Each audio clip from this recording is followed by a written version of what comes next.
Hello my dear students, आज मैं आपको एनोमलस वर्ब्स पढ़ाने जा रहा हूं जिनको हम हेल्पिंग वर्ब भी कहते हैं।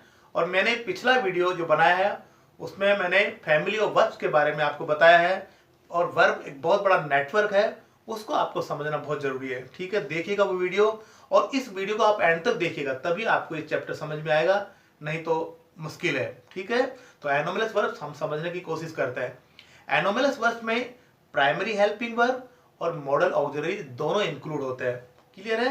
अब देखते हैं कि जो बी, बीन और बीइंग है, एक्चुअल में ये हेल्पिंग वर्ब भी होती है, लेकिन एनोमलस वर्ब्स में हम बी, बीन और बीइंग इनको शामिल नहीं करते हैं। क्यों नहीं करते हैं?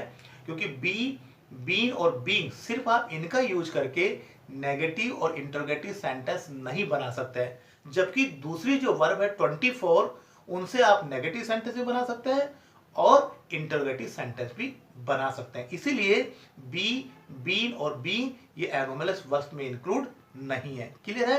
देखते हैं सेंटेंस।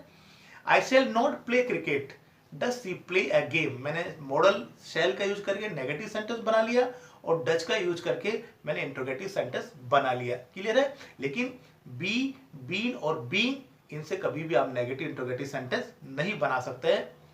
बी, बीन और बीइंग इनका यूज ऑक्सिलरी वर्ब के बाद में होता है। ठीक है, और ऑक्सिलरी वर्ब के साथ होता है। ये दोनों बातें याद रखना, एक तो ऑक्सिलरी वर्ब के साथ होता है और ऑक्सिलरी वर्ब जो 24 है उनके बाद होता है। क्लियर है।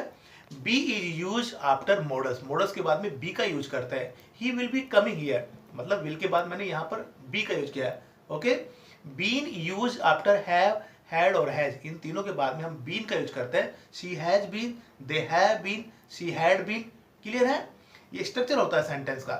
Being is use after is, am, are, was और वर, इन पांचों के बाद में हम बीइंग का यूज करते हैं। जब हम पैसिव वॉइस बनाते हैं तो हम लोग बीइंग का यूज करते हैं, लेकिन इनके बाद यूज करते हैं। याद रखिएगा, सेंटेंस का स्ट्रक्चर भी समझिएगा आप लोग। ठीक है, और यही इनमें खासियत है बी, बीन और बीइंग में। बहुत इंटरेस्टिंग ये रूल है, समझने की कोशिश कीजिएगा।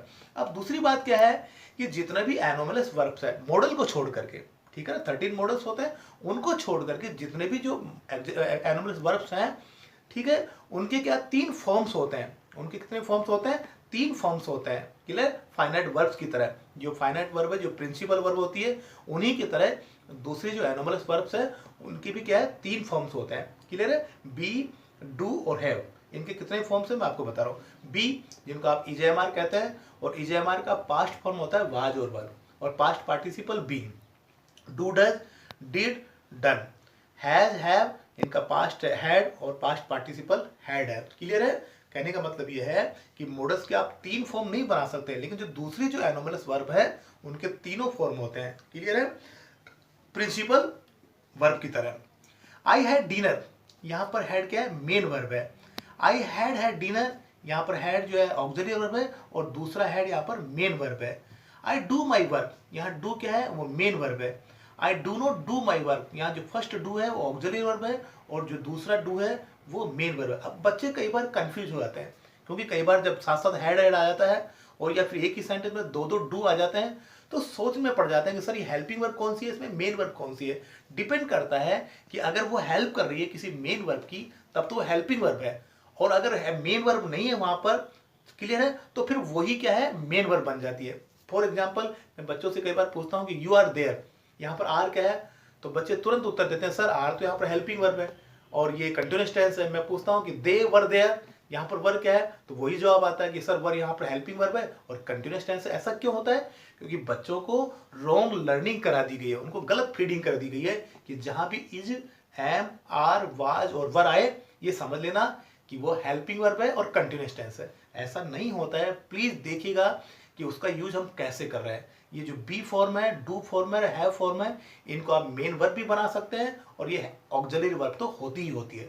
ठीक है, डिपेंड करते हैं कि उसका फंक्शन वहां पर क्या है।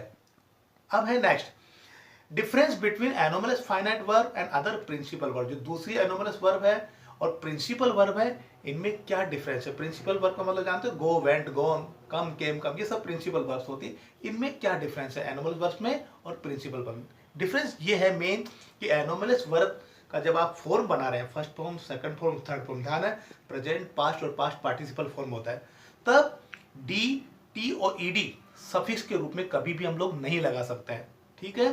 डी, टी और ईडी एंड में हम लगा करके और उसका फर्स्ट, सेकंड और थर्ड फॉर्म नहीं बना सकते, एनोमलस वर्ब की बात करो। लेकिन जो दूसरी जो प्रिंसिपल वर्ब है उनमें आप डी, टी और ईडी लगा करके पास्ट और पास्ट पार्टिसिपल फॉर्म बना सकते हैं, मतलब रेगुलर वर्ब का फॉर्मेशन कर सकते हैं। ये डिफरेंस है। कॉल, कॉल्ड, कॉल्ड, यहाँ कॉल है, ईडी लगा दिया मैंने, पास्ट फॉर्म हो गया, फिर ईडी लगा दिया तो पास्ट पार्टिसिपल हो गया। इसी तरह से like, liked, like, arrive, arrived, arrived, leap, left, left, तीन ध्यान रखना, तीन लेटर्स डी, टी और ईडी सफिक्स के रूप में, ठीक है। लेकिन ये तीनों सफिक्स के रूप में कभी भी आप दूसरी जो एनोमलस वर्ब्स है उनके साथ नहीं लगा सकते, उनका तीनों फॉर्म अलग होगा। क्लियर है? ये बहुत इंपॉर्टेंट रूल है, समझने की कोशिश कीजिएगा। अब है function of helping verb. Helping verb का फंक्शन क्या है? मैं हमेशा फंक्शन पे बहुत जोर देता हूँ कि फंक्शन बहुत इंपॉर्टेंट होता है ग्रामर में। To frame a question, question framing में ये बहुत इंपॉर्टेंट है। Are you going there, will you come here, आप लोग सब जानते हैं, बहुत ही कॉमन रूल है। To frame question tag, question tag बनाने के लिए हेल्पिंग वर्ब का यूज होता है। आप बिना हेल्पिंग वर्ब के क्वेश्चन टैग कभी बना ही नहीं सकते, ये मेरा दावा है, ठीक है। I am fine, aren't I, he will not come, will he, aren't I, will he, ये क्या है? Question tag. और क्वेश्चन टैग हमेशा हेल्पिंग वर्ब से स्टार्ट होता है। क्लियर है? डिपेंड करता है कि वो जो सेंटेंस है वो कौन से टेंस का, उस टेंस की हेल्पिंग वर्ब से क्वेश्चन टैग स्टार्ट होता है। मैं समझाऊंगा क्वेश्चन टैग आपको, एक अलग मैं टॉपिक बनाने जा रहा हूं। To help a main verb, main verb की हेल्प करते हैं, जैसा कि नाम इसका है हेल्पिंग वर्ब की हेल्प करती है। We have had our notes, they are watching my channel, यहाँ पर आर वाचिंग की हेल्प कर रहा है। लेकिन वही बात आती है कि मैं बोलूँ आई एम अ टीचर, तो यहाँ पर क्या है? एम क्या है? यहाँ पर लिंकिंग वर्ब है, यहाँ पर ये मेन वर्ब है। लेकिन मैं बोलूँ आई एम गोइंग देयर, तो यहाँ पर एम क्या बन जाएगा? वही एम यहाँ पर क्या बन गया? हेल्पिंग वर्ब बन गया। क्यों? क्योंकि ये गोइंग की हेल्प कर रहा है। क्लियर है? समझना, रटना नहीं, अपन को समझना है, कॉन्सेप्ट क्लियर करना है। फोर्थ इसका जो फंक्शन है, to avoid repetition of a main verb in a negative and positive reply. जब आप पॉजिटिव और नेगेटिव रिप्लाई दे रहे हो तो याद रखिएगा मेन वर्ब को हम लोग जनरली रिपीट नहीं करते हैं, सिर्फ हेल्पिंग वर्ब तक लेके आते हैं उसको, ठीक है। एग्जाम्पल देखिएगा, do you take a glass of milk daily? Yes I do. जब पॉजिटिव आंसर दे रहे हो तो क्या बोलोगे? Yes I do. क्लियर हुआ? क्यों? क्योंकि यहाँ पर क्या है? ये डू से स्टार्ट है, मतलब प्रेजेंट सिंपल का टेंस और हेल्पिंग वर्ब डू है, तो हमें डू तक लेके आना, यस आई डू। और अगर नेगेटिव आंसर दोगे तो क्या कहोगे? No I don't. ऐसे नहीं बोलना, no I don't take a glass of milk daily, ये देसी इंग्लिश हो जाएगी, बच्चों को रटा देते हैं कि इस तरह से आंसर देना पड़ता है। Okay, yes I take a glass of milk daily, ये गलत है। ओके, ये डायलॉग राइटिंग में बहुत यूज होता है इसका, कम्युनिकेशन स्किल में इसका बहुत इंपॉर्टेंट रोल है, याद रखिएगा। तो मैं फिर से रिपीट कर दूं कि जब आप पॉजिटिव और नेगेटिव रिप्लाई दे रहे हैं तो सिर्फ आप हेल्पिंग वर्ब का यूज करते हैं, जनरली ऐसा होता है। क्लियर है? अब वो सेंटेंस कौन से टेंस का है इस पे डिपेंड करता है कि हेल्पिंग वर्ब आप कौन सी यूज करोगे। क्लियर है? अब है to show futurity, to show obligation, to show request for permission, to show possibility, ये मॉडल्स के काम है। इनका मैंने एक अलग चैप्टर बनाया है, उसको देखिएगा उस वीडियो को प्लीज, इसलिए यहाँ पर मैं फास्ट चल रहा हूँ। अब है specific use of do, does और डिड। डू और डज और डिड का स्पेसिफिक यूज है, बहुत इंपॉर्टेंट है, आप देखिएगा हमारी प्रैक्टिकल लाइफ में, डे टू डे लाइफ में बहुत यूज करते हैं। I do go to her, अब यहाँ पर डू है और गो है, दो यहाँ पर मेन वर्ब आपको लग रही है कि, लेकिन यहाँ पर डू जो है वो ऑक्सिलरी वर्ब है और गो है यहाँ पर मेन वर्ब है। और इसका मीनिंग क्या होगा? मैं उसके पास जाता तो हूँ। कई बार बोलते हैं खाता तो हूँ, पीता तो हूँ, सोता तो हूँ, है वो पढ़ती तो है, वो पढ़ते तो थे। समझ में आ गया? इस तरह के सेंटेंस हम लोग इस तरह से बनाते हैं। उसमें क्या करते हैं? डू, डज और डिड का यूज करते हैं मेन वर्ब से पहले। क्लियर है? डिपेंड करता है कौन सा टेंस है। अगर पास्ट टेंस है तो हम लोग डिड का यूज करेंगे, प्रेजेंट टेंस है तो डू और डज का यूज करेंगे सब्जेक्ट के अकॉर्डिंग। क्लियर है? सी डज कम हियर, इसका मीनिंग क्या हो गया? वह यहाँ आती तो है। लेकिन अगर आप इसको ऐसे लिखते हो सी कम हियर, तो इसका मीनिंग क्या हो गया? वह आती है। लेकिन अगर आप बोलते हो सी डज कम हियर, इसका मतलब वह आती तो है।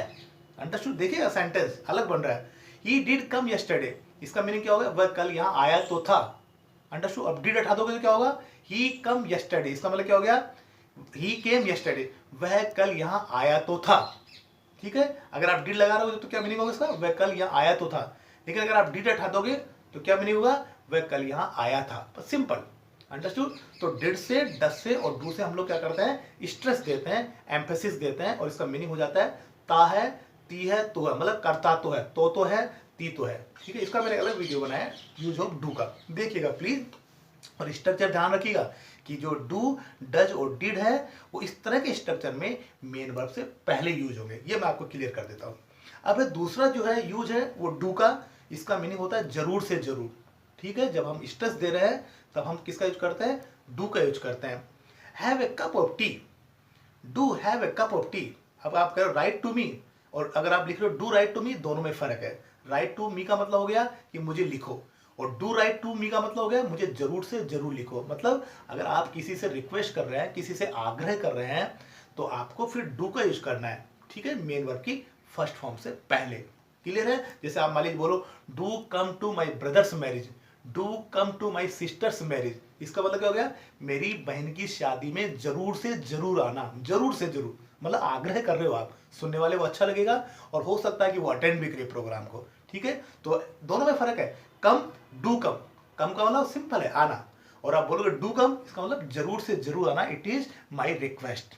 ठीक है, तो ये आप इंटरेस्टिंग सेंटेंस है, इनका यूज कीजिएगा अपने डे टू डे लाइफ में, अपने स्पोकन इंग्लिश में। अब है डिफेक्टिव वर्ब्स। डिफेक्टिव वर्ब्स क्या होती है कि जितने भी मॉडल्स हैं वो सारे के सारे डिफेक्टिव वर्ब्स होती है। डिफेक्टिव वर्ब्स क्यों होते हैं सारे मॉडल, क्योंकि मॉडल्स के तीनों फॉर्म नहीं होते हैं, प्रेजेंट, पास्ट और पास्ट पार्टिसिपल, वो मॉडल्स के नहीं होते हैं। ज्यादा से ज्यादा दो फॉर्म होंगे उनके, प्रेजेंट होगा या फिर पास्ट होगा, लेकिन पास्ट पार्टिसिपल किसी भी मॉडल का नहीं मिलेगा, ये दावा है मेरा। ठीक है, देखते हैं। कैन, कुड, प्रेजेंट कैन हो गया, पास्ट हो गया कुड, पास्ट पार्टिसिपल है ही नहीं इसका। मे, माइट, पास्ट पार्टिसिपल इसका है नहीं। मस्ट सिर्फ प्रेजेंट ही फॉर्म है ही नहीं, पास्ट भी नहीं है पास्ट पार्टिसिपल में। शैल, शुड, विल, वुड, ज्यादा से ज्यादा प्रेजेंट और पास्ट दो ही फॉर्म होंगे, पास्ट पार्टिसिपल किसी भी मॉडल का आपको नहीं मिलेगा। That's why all the model auxiliaries verbs are called defective verbs. मुझे उम्मीद है कि जो कॉन्सेप्चुअल मेरा वे ऑफ टीचिंग है आपको बहुत इंटरेस्टिंग लगा होगा, बहुत अच्छी तरह समझ में आया होगा ये चैप्टर, और इसी तरह से मेरे वीडियोस को आप देखते रहेगा। मैं पूरी कोशिश कर रहा हूँ, ऑनेस्टली आई एम स्पीकिंग, मैं पूरी कोशिश कर रहा हूँ कि आप तक जो भी कंटेंट पहुंचे वो सॉलिड हो और ऑथेंटिक हो, मेरा एक ही है, और कॉन्सेप्चुअल हो। ठीक है, तो देखते रहिएगा मेरा वीडियो। एंड एक हम्बल रिक्वेस्ट कि अगर आपने मेरा वीडियो अब तक सब्सक्राइब नहीं किया मेरा channel, please share it, like it and subscribe it. It is a great motivation to me. Thanks a lot, thanks a lot.